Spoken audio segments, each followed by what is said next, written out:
पाय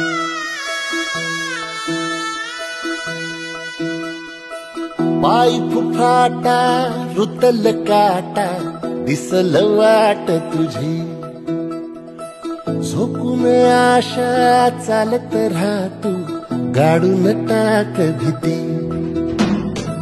पाय फुफाटा रुतल काटा दिसल वाट तुझी, हो झोकून आशा चालत राहतू गाडून टाक भीती।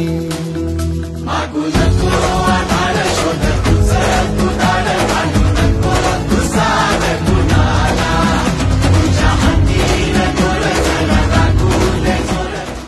सावित्रीबाई फुले पुणे विद्यापीठ आणि पोपटराव कृष्ण थोरात महाविद्यालय यांच्या संयुक्त विद्यमानाने या वर्षीचा राष्ट्रीय सेवा श्रमसंस्कार शिबिर आमचं बोरीपारदी तालुका दौंड जिल्हा पुणे या ठिकाणी आलेलो आहोत। गेल्या 5 दिवसापासून म्हणजे 14 तारीख ते 20 तारीख या दरम्यान हिवाळी शिबिर या ठिकाणी आयोजित केलंय। यातील आमचा पहिला मेन उद्देश होता की पक्ष्यांची शाळा हा उद्देश आम्ही या ठिकाणी साध्य करण्याचा प्रयत्न करतोय।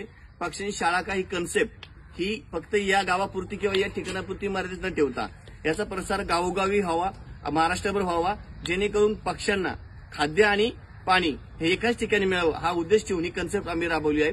याची थोडक्यात माहिती मी सांगतो की येणाऱ्या काळामध्ये भविष्य काळामध्ये किंवा पुढील काळामध्ये दुष्काळ हा भयानक आहे। माणसाला पाणी हे मिळू शकतं, परंतु पक्ष्यांना पाणी आणि खाद्य एकाच ठिकाणी मिळावं म्हणून आम्ही या ठिकाणी एक प्रयोग केलेला आहे। तो प्रयोग असा आहे की या ठिकाणी जे पत्र डबा आहे तो तोडून त्या ठिकाणी पाण्याची सुविधा केलेली आहे, धान्य सुविधा केलेली आहे आणि त्याच्यानंतर त्याच्या खाली झाडाला खाली बुंद्यामध्ये मडकी ठेवून त्या ठिकाणी पाणी सुविधा केलेली आहे। हे ठिकाण सगळं देवस्थानचं आहे, लग्न सोहळ्याचं आहे। या ठिकाणी अनेक लग्न सोहळा पार पडतात।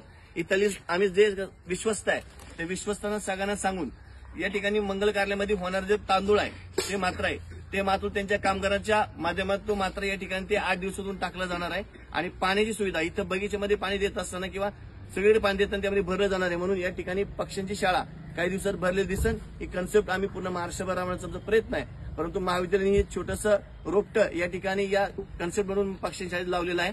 मी आपल्या सर्वांना महाविद्यालयाच्या सर्व शिक्षक, सर्व विद्यार्थी, संस्थेचे सर्व पदाधिकारी यांच्या वतीने विनंती करतो की प्रत्येकाने आपल्या दारामध्ये एक झाड किंवा एक झाडाला असलेले एक पत्राचा डब्याचा आपण खाद्यपदार्थाला जागा करावी आणि ते एक मडकं भरलेला शेजारी ठेवाय। एवढीच यातून आमची एक विनंती आपल्या सर्वांना या कॅम्पच्या माध्यमातून केलेली आहे।